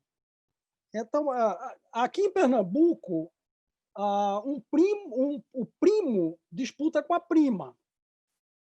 E a grande discussão é essa. Eles são bisnetos e filhos de governadores, e seus tetravós foram 2 vezes, 2 tetravós diferentes, presidentes da província de Pernambuco no século XIX. Agora, isso é pouco comparado com Uruguai ou Chile, por incrível que pareça. Porque o atual presidente do Uruguai teve o pai presidente da República, o avô presidente da República. E o seu rival da família Bage, que não concorreu agora, mas concorreu antes, tiveram 4 gerações presidente da República no Uruguai. No Chile, teve 5 gerações da família Edwards como ministro da Economia do século XIX e no século XX. 5 gerações diferentes ocupando o Ministério da Fazenda. Isso é um negócio bizarro. E a gente, às vezes, fala como se assim, família na política fosse coisa aqui do semiárido, né? Do coronel do sertão, etc. Então, esse é um dos temas mais problemáticos, eu acho, e muito pouco investigado sistematicamente. E há uma questão aí de endogeneidade e de confounding, que é sempre é a última coisa que eu vou dizer, dessa questão, que é o seguinte: uma família poderosa, social e politicamente, ela, ao se tornar incumbent, ela se tornou incumbent porque era social e economicamente dominante, né? Ou o contrário, alguém se torna incumbent e ele dá início a uma dinastia, né? O Taylor tem um trabalho anterior, assim, sensacional sobre isso, que mostra como, ao se tornar incumbent, alguém se torna prefeito, ou deputado federal, ou o que seja, ele tem mais chances de ganhar uma rádio, uma concessão de rádio. E aí ele alavanca a sua vantagem como incumbent. Então, o que é que vem antes? É o incumbency ou é a família? Então, esse é um dos problemas aí. Bom, eu tinha anotado várias coisas aqui muito boas que foram colocadas, mas eu acho que, como a gente não tem tempo, eu não vou. A gente pode conversar privadamente aí. E questões no chat que foram colocadas por Virginia e por Arthur Leandro também, muito, muito boas, né? Bom, é isso aí. Bom, eu gostaria de agradecer a Natália pelos comentários. Eu acho que é uma boa crítica de que não há uma óbvia questão central que unifica os vários papers e as apresentações. Só para falar um pouquinho sobre essa ideia, quando começamos com esse projeto, houve uma primeira análise mostrando que, apesar da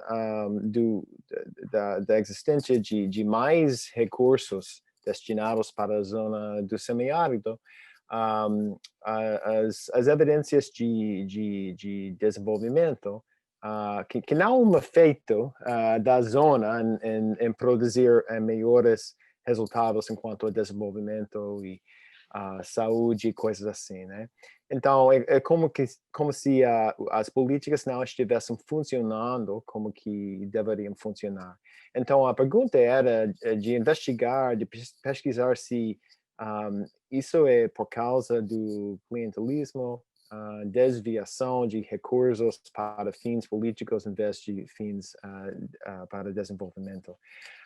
Quando a gente fez pesquisa de campo e pesquisa nas vários programas, basicamente não encontramos fortes evidências de que a disponibilidade de cisternas, por exemplo, pode produzir piores resultados de desenvolvimento dentro da zona. Encontramos que esses programas são basicamente técnicas. É mais importante os critérios de elegibilidade para o programa do que ter relação com a política local. E há um efeito no caso dos DAPs de facilitar que o emissor chegue a ser político e recebe mais votação, e etc. Mas não encontramos que o DAP é fortemente manipulado enquanto a quem recebe os benefícios, e por causa disso que tem uma falta de desenvolvimento dentro da zona. Então, eu acho que estamos atualmente no momento de reavaliar e encontrar qual vai ser a mensagem central do trabalho. E com respeito à metodologia, eu concordo também com a ideia de que, em certo sentido, é um projeto mais forte no sentido metodológico do que no sentido teórico. Então, eu concordo que é uma tarefa para a elaboração do livro. Mas o livro vai ser mais geral. Também vamos publicar artigos com mais dos resultados dos detalhes metodológicos, né? Então, a ideia do livro é de incluir evidências do trabalho de campo e coisas assim, algumas evidências do survey que não são diretamente relacionadas ao tema dos papers, dos DAPs, das cisternas, coisas assim, mas contribuem para o panorama geral sobre a política da região. Então, é isso. Obrigado.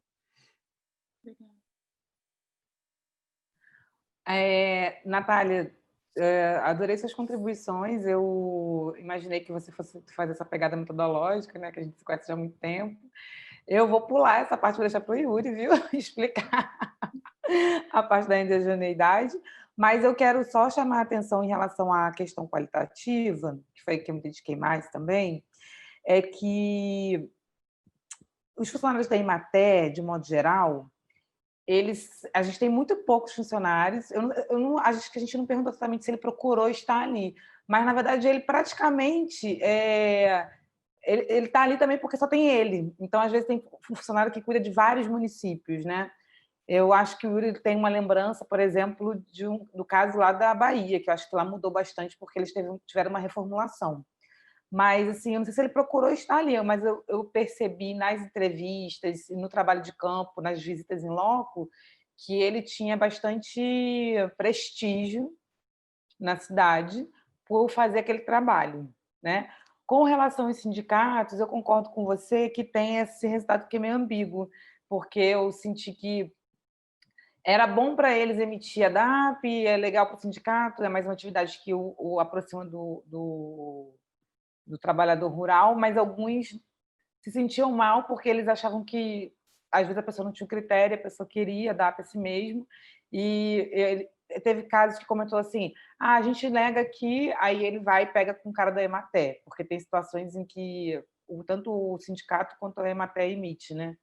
Então, isso também era uma coisa que acontecia. Eu acho que a gente deve mesmo explorar mais o trabalho qualitativo, porque ele é bem rico, porque a gente tem muitas entrevistas.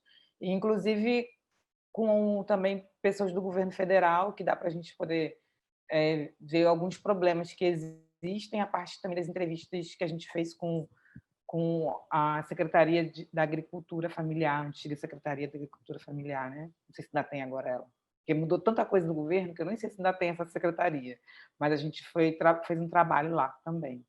E aí, só para ser bem curtinha, era isso que eu ia falar. Eu acho que o Yuri pode falar um pouco da parte metodológica e Yuri do survey, né? Para fechar. E obrigada, viu, Natália, pela leitura. Ok. Obrigado, Natália, pelos comentários. Bom, eu acho que a gente não tem tempo aqui agora para falar sobre todos os pontos que você levantou, mas talvez só para dar uma visão geral, como que do projeto que o Taylor também já mencionou, né?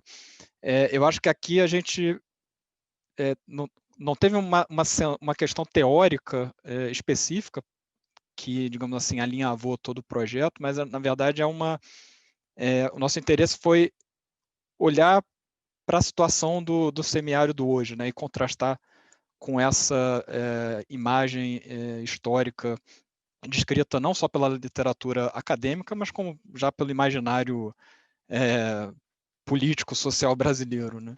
Então, no caso aqui, e a gente aí, em termos práticos, lida com vários problemas de endogeneidade, como você falou, porque a gente está falando de iniciativas que têm décadas, né? E começaram desde a década de 40, 50, enfim. Então, estamos falando de iniciativas que afetaram a região ao longo de mais de 50 anos, né? 70 anos. Por isso que, quando a gente começou efetivamente o projeto, a gente foi descobrindo todos esses programas mais recentes e foi tentar justamente investigar programa por programa, e aí sim entrou esse arcabouço metodológico e tentar, a partir de cada programa específico, tentar isolar o efeito de um programa, né? Então, aí, no caso das cisternas, das DAPs, enfim, aí a gente tentou ver vários outros programas, tem o Garantia Safra, que a gente nem, enfim, tem dados, mas não trabalhou, enfim, tem vários outros programas que que a gente procurou olhar concretamente. E aí foi desenvolvendo os papers a partir do que dava para explorar em termos de causalidade, né, identificar causalidade de maneira mais clara.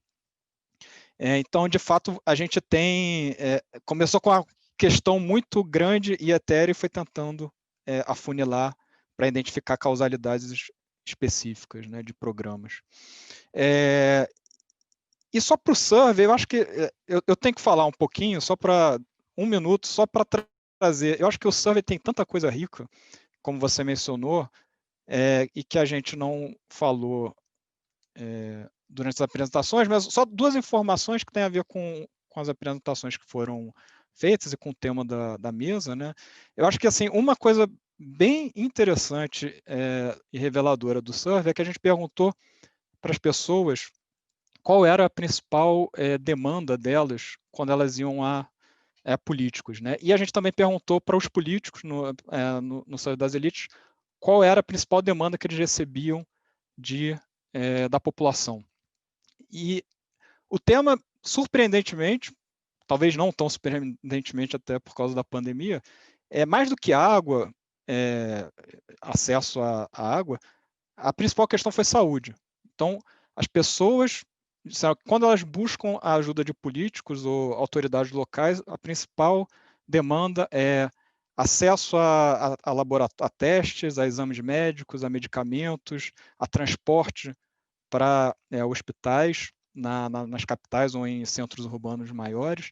E isso foi corroborado pela elite, pelo survey das elites, dizendo também, os vereadores e secretários estão dizendo que a principal demanda é serviços ligados à saúde. Então, eu acho que isso nesse contexto de pandemia que a gente vive atualmente, eu acho que esse dado é bem revelador e bem atual para mostrar a atual situação do semiárido, né? E só um outro dado do survey que tem a ver com essa discussão sobre se há uma dominação das famílias tradicionais ou se a gente tem novos atores na competição eleitoral local. Tem 2 dados bem relevantes do survey, principalmente que são das elites, que a gente perguntou fez 2 perguntas, né? Uma é qual é o principal apoio que você necessita, você acha que o principal apoio para ser eleito, né, para vereador, e aí a principal resposta foi o grupo político do atual prefeito ou o grupo político da oposição, que seria a família tradicional com cerca de 35%, mas logo depois você aparece ter o apoio da Associação de Moradores ou do Sindicato dos Trabalhadores Rurais com 30%. Né? Então você tem essa polarização entre os grupos locais tradicionais e as associações de moradores e os sindicatos rurais como os 2 grandes, digamos assim, grupos de apoio político local, né? E também a gente fez uma pergunta sobre qual é a carreira mais relevante que você acha para ser eleito vereador.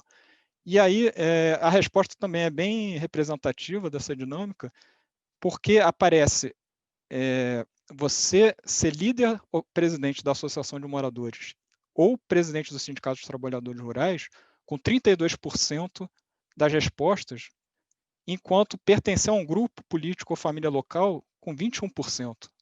Né? Então você tem aí também um dado que os próprios políticos estão dizendo, olha, o grupo, a família local é importante, mas você ser presidente de uma associação de moradores ou de um sindicato rural, ele é mais relevante. Né? Então, esse foi um dado também super interessante. Eu só tenho a agradecer, Natália, pelos comentários. Então, uma última pergunta, que remete à primeira colocação lá do Marcos. Com os resultados que vocês têm até agora, é possível dizer que a ideia lá clássica que o Marcos partiu dela, que a abundância do recurso pode ser uma coisa negativa, na verdade é quase uma premissa, né? É ruim por princípio, mudando as regras de distribuição disso e colocando com critérios mais técnicos, ela deixa de ser uma coisa negativa? Assim, com o que vocês têm até hoje, isso já está posto para vocês uma resposta para isso? Não sei quem vai falar. Eu Bom, resposta bem curta, para mim está claro que a forma como esses programas foram desenhados tem um papel, nos últimos 20 anos, tem um papel fundamental para alterar esse equilíbrio prévio, né, de discricionariedade, de controle dos recursos por políticas locais. Eu acho que um grande achado do nosso projeto é justamente mostrar que esse desenho, buscando outros atores para implementar os programas, critérios mais técnicos, enfim, e aí é um outro tema que o Marcos até pode falar melhor, né? A melhora geral dos sistemas de controle, né, dos programas federais também, de monitoramento, né, dos tribunais de conta, isso, sem dúvida, afetou, né, e tem alterado a dinâmica local do semiárido. Eu só quero mencionar também que eu concordo com o que o Yuri falou e eu vejo que o desenho, né, das políticas públicas acaba mudando, né? E a gente tem alguns estudos que mostram isso na parte da análise de Bolsa Família, em alguma medida, né? Porque você tem uma coisa que é vertical direto para o cidadão, né, que não passa. E aquele livro citado do Richman, pelo Marcos, no começo, eu acho que ali ele cita muito o quanto era importante passar pela elite local, né? Não que era importante, mas ele cita, né, que os recursos passavam pela elite local para poder serem distribuídos, né? Quando vinham para combate aos efeitos da seca, né? E isso, quando você dá um Bolsa Família ou dá incentivos muito técnicos, ou vai atrás de outros atores, quebra um pouco quebra totalmente. Marcos, seu telefone está mudo. Você está mudo, Marcos. Agora? Agora tá. Só para exemplificar, Monique, eu mencionei que o Richman cita a distribuição de 400 mil, quer dizer, 400 mil pessoas trabalhavam nas frentes de trabalho do DENOX, estava na folha de pagamento. Agora, só que o pagamento era em espécie e dado pela burocracia do DENOX. Hoje em dia, o Bolsa Estiagem, por exemplo, ou qualquer outra bolsa, é dado via Caixa Econômica Federal. Então, assim, são mudanças organizacionais e burocráticas que têm um elemento de uma importância fundamental. Agora, um micro de passagem, comentário sobre o ponto que Natália colocou, é que o seguinte, o desenho da pesquisa mais ampla, né, a ideia da descontinuidade entre o polígono dentro e fora, controla muito problemas de endogeneidade potenciais também, né? Porque a rigor, como é randomizado, o que a gente está observando não é a dinâmica no tempo, né? Mas a diferença entre fora e dentro. Então, a gente tem um limitador na compreensão de como é que as coisas vêm transformando através das décadas, ou até as 2 últimas décadas, se quiser. Mas, e aí a gente só pode fazer conjecturas com esse instrumento. Então, o resource curse está porque há uma diferença e esse gap se mantém ao longo do tempo, né? Natália, eu não sei se você quer coordenar o debate agora aí, tem várias perguntas no chat, eu nem sei se está todo mundo ainda.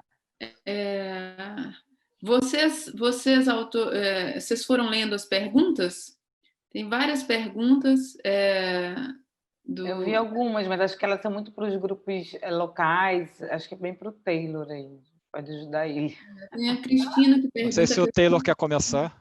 Relacionados ao cliente, em que medida a questão ao clientelismo pode ser atribuída ao fato de ser uma política estimulada pelo Banco Mundial. O Antônio pergunta se os programas do semiárido têm algum impacto econômico que poderia influenciar o padrão eleitoral. O Jorge pergunta como vocês consideram a interação de pseudopartidos e grupos locais com os partidos formais propriamente ditos. O que acontece dentro do grupo. Eu não sei se é muita coisa. Eu posso falar rapidamente essas 2 primeiras, só, na verdade, enfim, em relação à pergunta da Cristina, é um bom ponto, mas só para contextualizar aqui, que de fato começou, a ASA é um dos primeiros financiadores da ASA foi o Banco Mundial e algumas organizações de desenvolvimento, por exemplo, da Espanha, se eu não me engano, também teve da Alemanha, enfim, alguns órgãos de desenvolvimento de outros países, mas se você pega em termos de orçamento e de número de cisternas construídas, é bem pequeno. Então, assim, a grande maioria das cisternas construídas foram financiadas pelo governo federal. No caso aqui do Botelho, a gente tem dados, por exemplo, sobre alguns programas de caráter mais econômico, como não Garantia Safra, mas o Agroamigo, o Crédito Amigo, que são créditos, linha de crédito subsidiada pelo Banco do Nordeste, mas a gente não analisou. Então, isso é uma das tarefas lá para fazer. Também, se alguém tiver interesse, pode entrar em contato com a gente, porque a gente tem esses dados também. Bom, eu posso responder as perguntas sobre as famílias aqui. Então, Jorge pergunta sobre a interação dos grupos locais com os partidos formais. Eu acho que é uma pergunta interessante, porque pode ser no largo prazo que não uma correlação forte entre uma família e um certo partido, né? Então, para retomar o exemplo dos Estados Unidos, a família Kennedy sempre vai ser do Partido Democrata, né? E isso vai dos anos 60 até o presente. E não, pode ser que não tenha essa relação de anos e décadas, mas no período que estamos analisando, estamos tomando as eleições nos anos 2000 e 2010. Então, pode ser que nas últimas eleições há uma tendência de que certa família está concorrendo como um certo partido nas últimas eleições. Então, pode ser que o tratamento do partido em muitos municípios basicamente indica uma certa família, porque as pessoas estão pensando nas últimas eleições e não na década dos anos 60, 70, o que seja. Então, eu acho que seria interessante examinar, ainda não fizemos isso, mas seria interessante examinar os casos onde houve recentemente uma troca de partido. Então, uma certa família que concorre nas eleições de 2000, 2004, 2008, etc. Mas nesse período há mais de uma troca de partido, porque nesse caso o partido deveria ser um tratamento mais separado do que o tratamento dos grupos locais, né? Então, boa coisa para examinar. E a Virginia pergunta... sim. O efeito a ideia de que a dinastia faz que sejam piores políticos não escolhidos, porque se você precisa escolher dentro da família, não tem toda a oferta de políticos no município que podem ser melhores governantes do que os familiares. Eu acho que nesse caso também tem possibilidade de fazer uma análise de interação e ainda não fizemos, mas ela pergunta se no caso das cisternas se tem resultados diferentes nos casos onde tem mais dominação pelas dinastias. Então, bom, basicamente nos dois casos eu acho que são boas perguntas e precisamos voltar para os dados e examinar.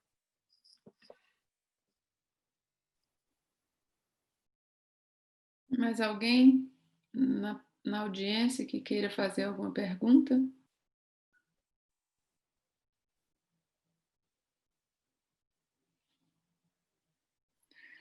Tem mais algumas perguntas aqui, se alguém quer responder. Arthur Leandro e outro de Jorge.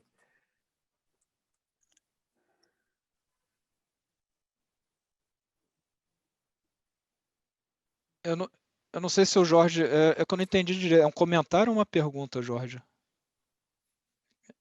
Eu acho que é só um comentário. Ok.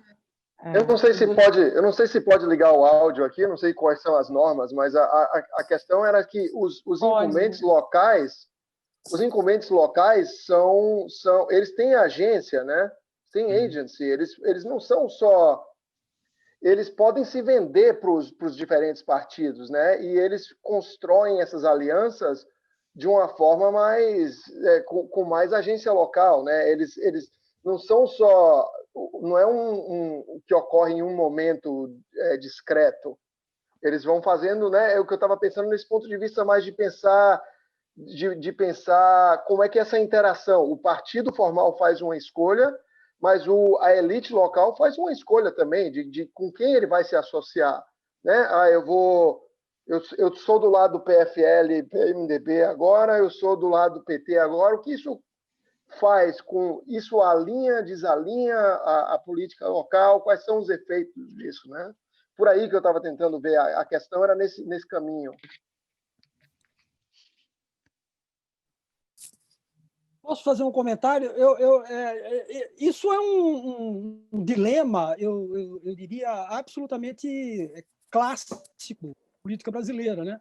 Eu lembro aqui o Vitor Nunes Leal, escrevendo na década de 40, começo da década de 40, ele falava da política dos governadores como uma disputa entre quem teria o privilégio de apoiar o governo federal. Quer dizer, os governadores, grupos locais, eles disputavam para quem ia ter o privilégio de apoiar o governo federal. Então, de uma certa forma, eu vejo que algo semelhante pode estar acontecendo no nível... não sei se tem alguma evidência nesse sentido, de grupos e famílias, né? Porque o governador cumpre um papel absolutamente relevante. Eu lembro aqui o que aconteceu, acho que tem algumas semanas, talvez 5 semanas atrás, em que acho que é o vice-governador da Paraíba, que ele saiu do PSB e entrou no Cidadania.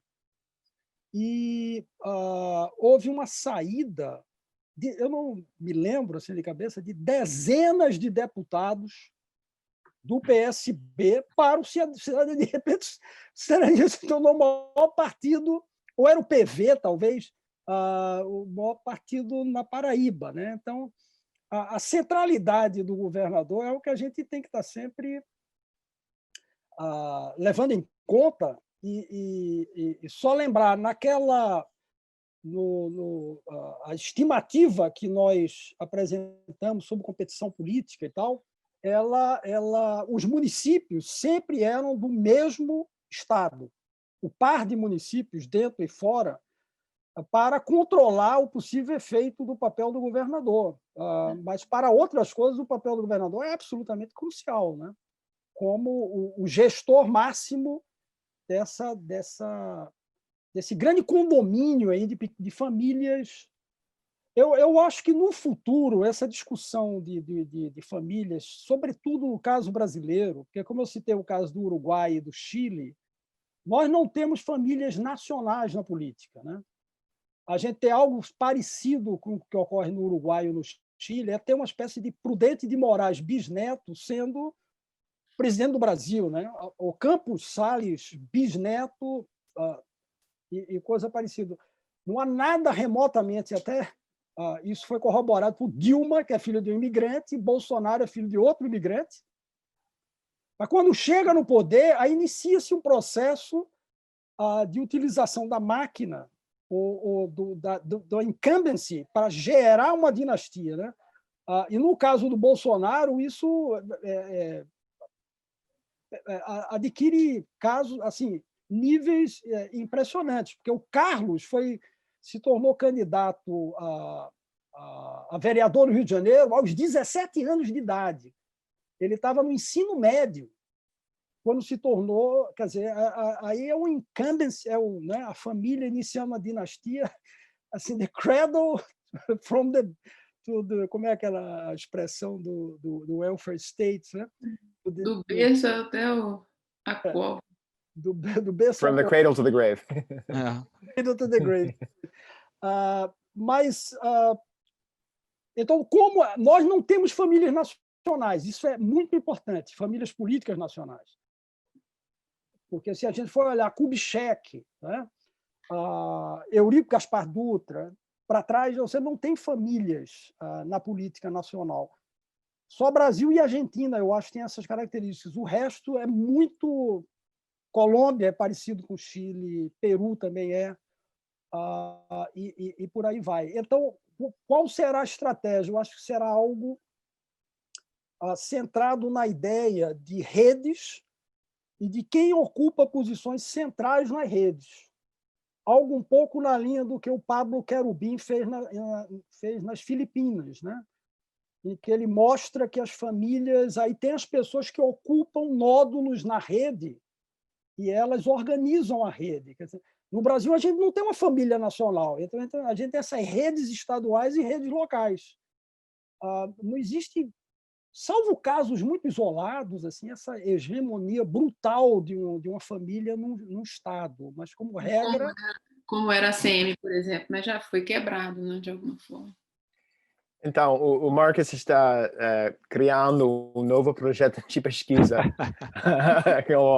transnacional, comparação entre Uruguai, o Chile, Filipinas, talvez, né? Mas, não, na verdade, eu acho que nesta área, especificamente sobre as dinastias, é a parte menos avançada enquanto análise, e eu acho que idealmente seria um novo projeto. Estamos agora juntando evidências da nosso projeto anterior em Pernambuco e o experimento de endorsement da pesquisa atual, mas tem muito mais para explorar e a coisa ideal seria voltar para o campo, fazer mais grupos de discussão e mais trabalho qualitativo para combinar com a análise quantitativa que estamos fazendo. Então, é outro livro, basicamente. Mas,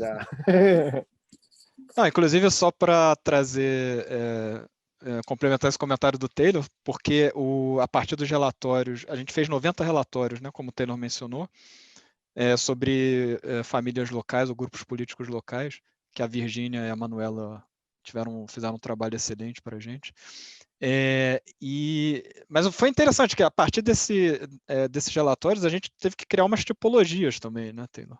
Porque tinha muitos casos ali que a gente não conseguia definir claramente que eram famílias tradicionais. Às vezes, por exemplo, tinha situações que não eram uma família, mas era um political boss, né? Era um cacique. Então, ele não tinha filhos, não tinha parentes diretos, mas criava um grupo, né? Mas não tinha vínculos familiares diretos, por exemplo. Sim, esse conceito de grupo local pode ser uma família, mas a família pode endossar a outra pessoa, não é uma monarquia, não precisa passar o trono para o filho, né? Então, eu acho que era o Jorge que perguntou sobre as fronteiras porosas das famílias. Sim, é verdade, não é apenas famílias, né? São grupos locais, às vezes a lógica do grupo não é exatamente familiar. Então, eu acho que resta muito mais para compreender sobre esse fenômeno. Uhum. E só também para dizer que acho que dos 90 municípios, a gente também teve casos, foram minoria, mas acho que foram uns 15 dos 90, se eu não me engano, que não tiveram, a gente não conseguiu identificar nenhum grupo ou família, né? A política era extremamente competitiva, o que também é relevante, né? É interessante. O Arthur Leandro fez uma pergunta absolutamente relevante sobre isso. Ele cita o caso que ele conhece de Águas Belas e eu acho que é Itagiba, que é um município vizinho, em que ele diz que uma família domina os 2 municípios. Então, quer dizer, há famílias estritamente locais, tem famílias micro-regionais né, quiçá tenha... Enfim, são níveis diferentes, provavelmente, numa rede. Como estávamos falando sobre o trabalho que fizeram a Virgínia e a Natália, podemos pedir se elas quiserem, perguntar se elas quiserem falar um pouquinho sobre esse trabalho, se tem impressões da sua pesquisa qualitativa sobre as famílias. sim, Virgínia e Manuela estão aqui ainda, né? Sim, Então, se Todos querem... aqui. Só Eu lembrando que a gente tem 4 minutos. Ah, Eles tá. pedem para encerrar. Desculpa Só esse vou papel chato, né? Eu só vou complementar, acho que o que o professor falou sobre a questão que o Arthur perguntou. Eu acho que tinham municípios que, a depender da emancipação, tinham famílias que eram presentes nos dois, né? Então a gente encontrou esses casos também, não foi, Virgínia? Tinham municípios que eles dominavam mais de uma cidade. Você tinha um irmão em uma cidade, na cidade vizinha o outro. Então, eles tinham realmente esse espraiamento, né, entre os outros municípios. Isso foi uma das características marcantes, assim. Obrigado. Olha, eu acho que a gente precisa agora começar a fechar. Eu queria agradecer o convite de estar sabedora de um trabalho tão interessante. Vou ficar aguardando os resultados finais, não só pelo interesse, e ainda com 2 interesses claros, né? Assim, o que tem de conteúdo substantivo, como qualquer cientista político, qualquer área vai ficar interessado, mas para dar aula de metodologia e dar exemplos interessantes de como se resolvem problemas. Então, muito obrigada. Obrigada, Natália, aí pela Obrigado. mediação. Obrigado. Obrigado. Não, só tenho a agradecer a você pelos comentários e também pelas perguntas do público, né? A gente tem mais um tempo, mais um ano de projeto, enfim, formalmente, né? Mas como a gente tentou mostrar um pouco, tem material, enfim, para uma carreira inteira aqui, uma carreira da vida toda. Mas eu queria agradecer, então, também a organização por ter propiciado esse espaço para a gente, que foi super importante para trazer um pouco aí para vocês, né, da BCP sobre o nosso trabalho, e agradecer. Obrigado.